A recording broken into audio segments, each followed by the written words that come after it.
Então eu pedi para o Aleph ver para a gente qual que é o valor do delta. Aliás, não é um delta S, né, Aleph? É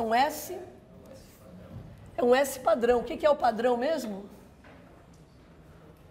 O que é o padrão?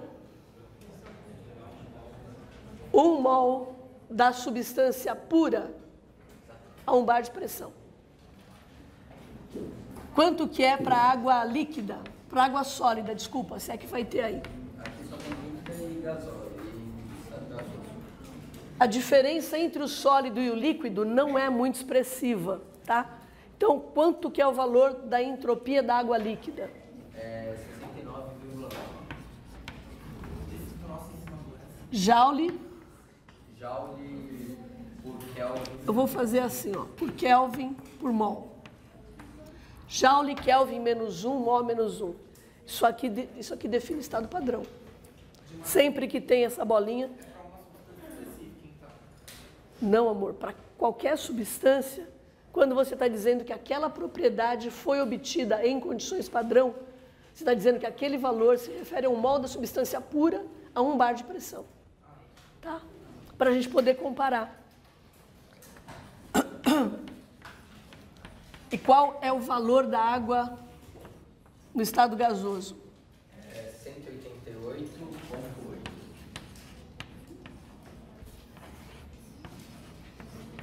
Joules por Kelvin por mol. Qualquer gás que vocês forem comparar com o respectivo líquido ou sólido, vai dar essa diferença ou mais. Então, se eu quero saber se uma transformação vai ser espontânea ou não, seja uma reação, seja uma mudança de estado, eu tenho que olhar para o sistema e para a vizinhança. Vamos fazer um exemplo? Aleph, eu vou depender de você, tá?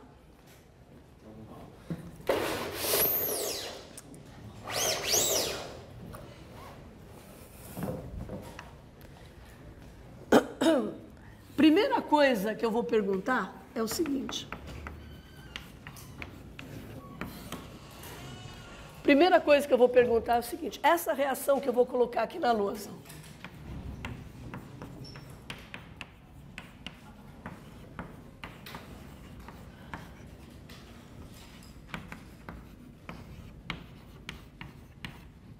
Que reação que é essa? Está descrevendo o quê? Como é que é o nome popular dessa oxidação? O ferro está sendo oxidado pelo oxigênio do ar e está enferrujando. Isso acontece espontaneamente? Sim. Que maravilha, sim. Alguém acha que não? Para ferro puro, sempre vai acontecer espontaneamente. Quando eu não quero que aconteça espontaneamente, eu tenho que mudar as características das substâncias. Aí eu vou, faço uma modificação, coloco um pouquinho disso, um pouquinho daquilo, para obter o aço inoxidável.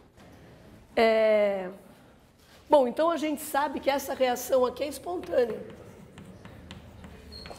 Se ela é espontânea, o que tem que acontecer? Que entropia?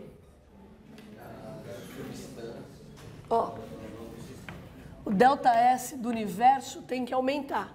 Se ele vai aumentar, a entropia do universo tem que aumentar. Então, o delta S tem que ser positivo.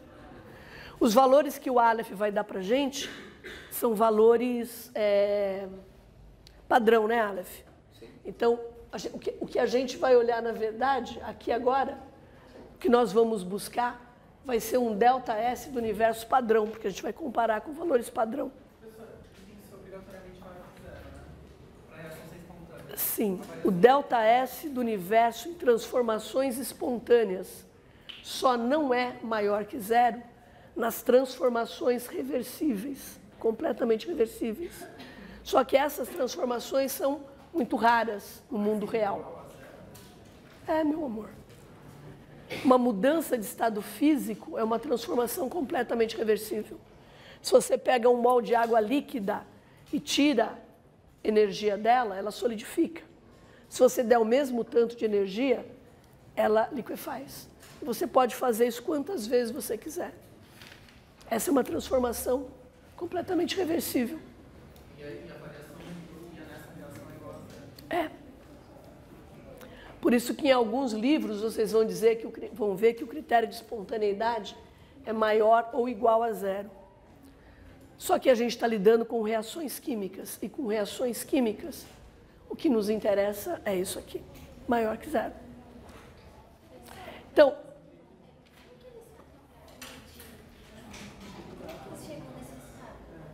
esses valores, isso é tudo feito calorimetricamente. Você faz isso com um calorímetro. Eu não vou... Você faz perguntas, depois o pessoal vai te odiar. Mas eu só vou contar isso aqui, olha. Que DS...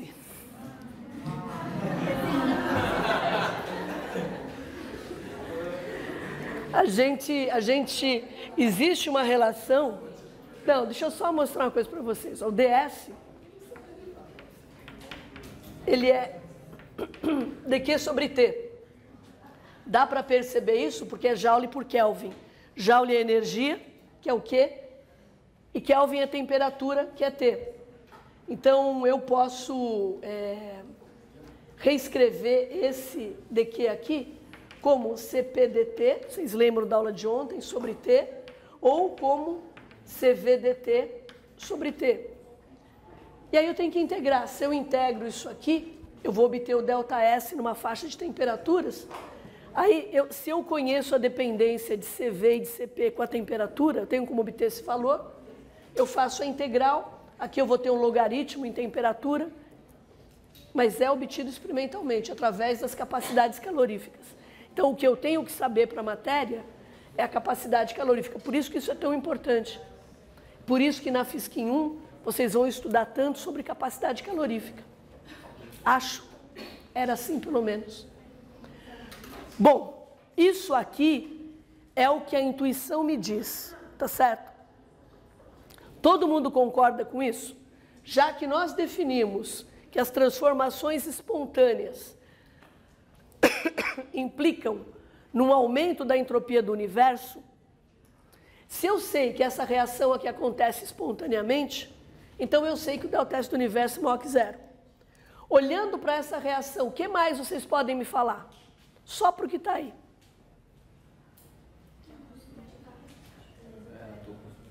Que o quê? Isso aí você não tem como saber. Não tem nenhuma informação aqui que te conte isso. Mas o que você sabe é que ela está consumindo gás. Se está consumindo gás, eu tenho sólido, gás, e estou gerando só sólido. Então, essa é uma reação que consome gás. O que eu espero, então, que aconteça com a entropia do sistema? Então, eu espero, sabendo que a entropia do universo é maior que zero, e vendo que gás é consumido, que é a única informação que eu tenho, eu imagino que o ΔS do sistema diminua, porque eu estou consumindo espécies gasosas, e as espécies gasosas, elas têm uma entropia alta. Ora, mas o ΔS do universo, saúde, é o ΔS do sistema, mais o ΔS, da vizinhança. Esse eu sei que é positivo, porque a reação é espontânea. Esse eu sei que é negativo, porque eu vejo pela equação. O que tem que acontecer com o ΔS da vizinhança? O ΔS da vizinhança tem que ser bem positivo. Ele tem que ser maior que esse aqui, para a somatória dar um número positivo.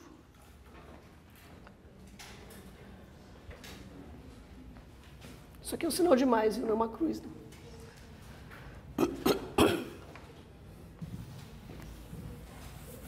Teria que ser pelo menos maior que o valor da entropia do universo. Oi? Teria que ser pelo menos maior que o valor da entropia do universo. Não, ela tem que ser maior que a do sistema, porque isso aqui tem que ser positivo. O quão positivo eu não sei, porque a gente não calculou ainda. A gente só está usando a lógica para olhar para a reação e prever coisas. Tá?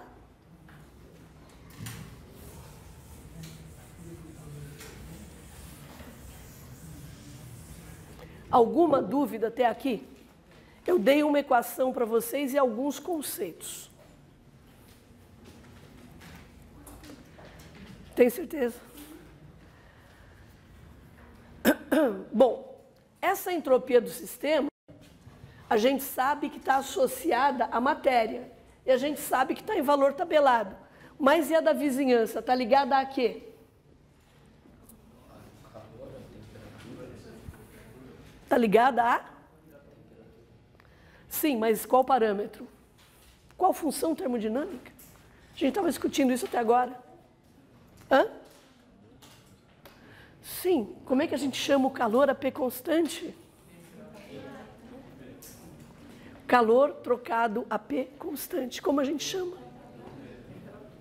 Não. O calor trocado a P constante não é temperatura. Entalpia. Variação de entalpia não é o calor trocado a P constante. Calor não é temperatura, gente, pelo amor de Deus.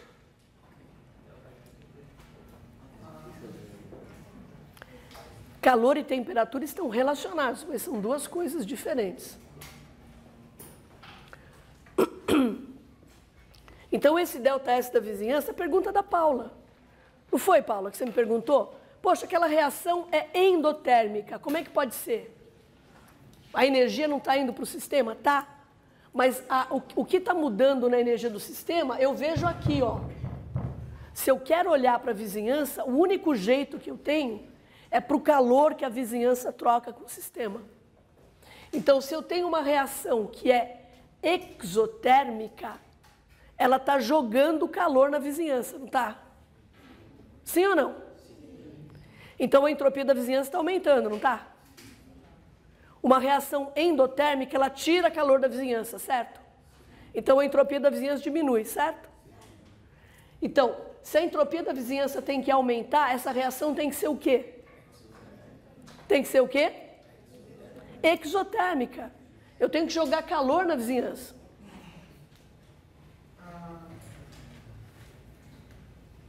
Certo? Então, se eu aumento a entropia da vizinhança, ela é exotérmica? Não, o raciocínio é o contrário. Se a reação é exotérmica, ela aumenta a temperatura, a entropia da vizinhança. Então, para o ΔS da vizinhança ser maior do que zero, que eu preciso que seja, então a reação... Não. A gente não aumenta a entalpia de nada. Entalpia, variação de entalpia é o calor trocado. A reação, ela tem um ΔH. Esse ΔH corresponde a uma quantidade de energia na forma de calor. Essa quantidade de energia na reação exotérmica vai para a vizinhança. O que aumenta é a quantidade de energia na vizinhança. Não aumenta a entalpia de nada. A entalpia da reação é a entalpia da reação. Tá certo? A entalpia da reação, ela mede a quantidade de calor, energia como calor, trocada com a vizinhança. Numa reação exotérmica, eu jogo calor na vizinhança. Portanto, a energia da vizinhança aumenta, eu estou colocando uma forma desorganizada de energia lá, aumenta a entropia. Certo, Paulo? Bom, ó.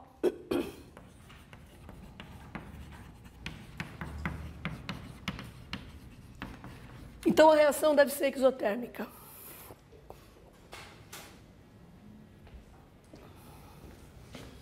Por quê? Porque uma reação exotérmica, eu sei que o ΔH é o calor trocado a P constante. Um ΔH menor que zero significa reação exotérmica.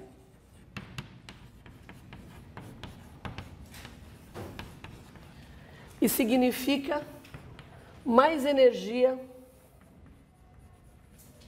na forma aspas, desorganizada,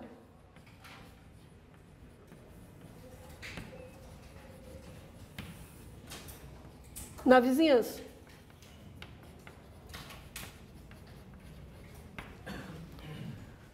Certo ou errado?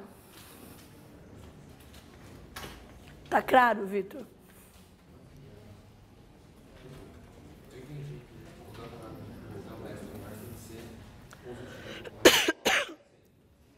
e se o sistema vai ser negativo, quer dizer que o da vizinhança tem que ser muito grande.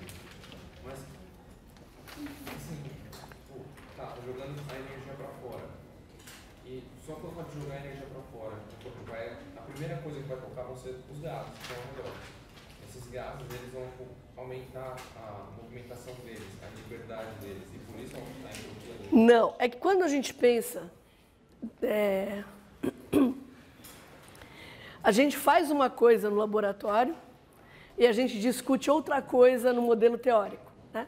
No laboratório, nós colocamos o Becker numa caixa de isopor para impedir a troca de calor. Porque é a única forma que nós temos de medir a quantidade de energia. A gente não tem uma outra forma de medir a quantidade de energia liberada na reação.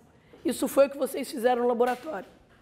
A outra coisa é o conceito que a gente usa nessas situações. Então, uma reação exotérmica, como a gente está definindo aqui, é aquela energia, é aquela reação que libera energia na vizinhança. Então, qual é o entendimento que eu tenho que ter disso? Toda a energia gerada pela reação, ela vai ser integralmente transferida para a vizinhança. Esse é o ΔH. Gases que eu estou gerando, eles não vão para a vizinhança. Então, eu tenho que considerar o meu sistema. O sistema não pode ser aberto, ele não pode estar trocando matéria também com a vizinhança. Ele também não pode ser um sistema isolado, porque senão o calor gerado ficaria nele. Então, ele é um sistema fechado, que é o que normalmente a gente considera nesses estudos. Os gases gerados, eles permanecem lá, e o calor gerado, se é uma reação exotérmica, vai para a vizinhança. Vocês vão aprender que muitas das transformações que a gente fala, a gente tem que impor a condição de que a temperatura do sistema fica constante. É isso que eu faço, eu não vou ter tempo de falar do ciclo de Carnot para vocês, é isso que eu faço quando eu escrevo assim. Isso aqui é um T, e portanto o T é constante. Isso aqui não é um DT, é T. Agora olhem, por favor, a unidade da entropia. Joule por Kelvin por mol. O que eu estou, numa análise dimensional, o que eu tenho? É energia dividido por temperatura vezes quantidade de matéria, não é isso? Portanto, como vocês acham... Eu vou fazer uma outra pergunta. Se a reação... Tem que existir uma relação entre ΔS da vizinhança e ΔH da reação. Certo? Tem que ter. Porque eu estou dizendo que quando o ΔH é negativo, reação exotérmica, o ΔS da vizinhança tem que aumentar. Mas será que ΔS é igual ao ΔH? Não pode ser, né? Porque o ΔH... ele é dado em Joule por mol. O S é dado em Joule por Kelvin por mol.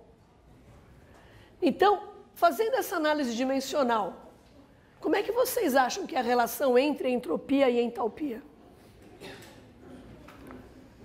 Se a entalpia é dada em quilojoules por mol, ou em joules por mol, e se a entropia é dada em Joule por Kelvin por mol, qual vocês acham que é a relação entre entalpia e entropia? Oi?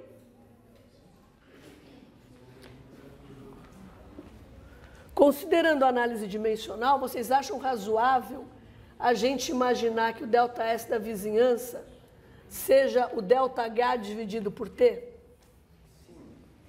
Sim, não é? ΔH não é dado em Joule por mol? Se eu dividir Joule pela temperatura, se eu dividir o ΔH pela temperatura, eu vou obter alguma coisa que vai ser Joule por Kelvin por mol. A análise dimensional me leva a isso. Olha a carinha do Jean. O que você não gostou, Jean?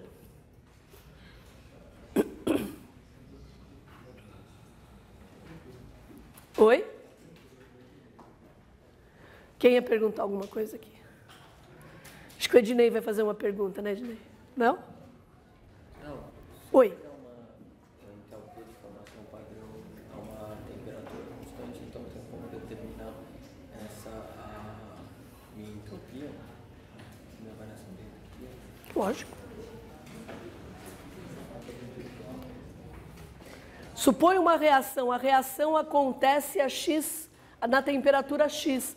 Não é o que a gente sempre considera? Você não imagina que a energia da reação está sendo usada para mudar a temperatura.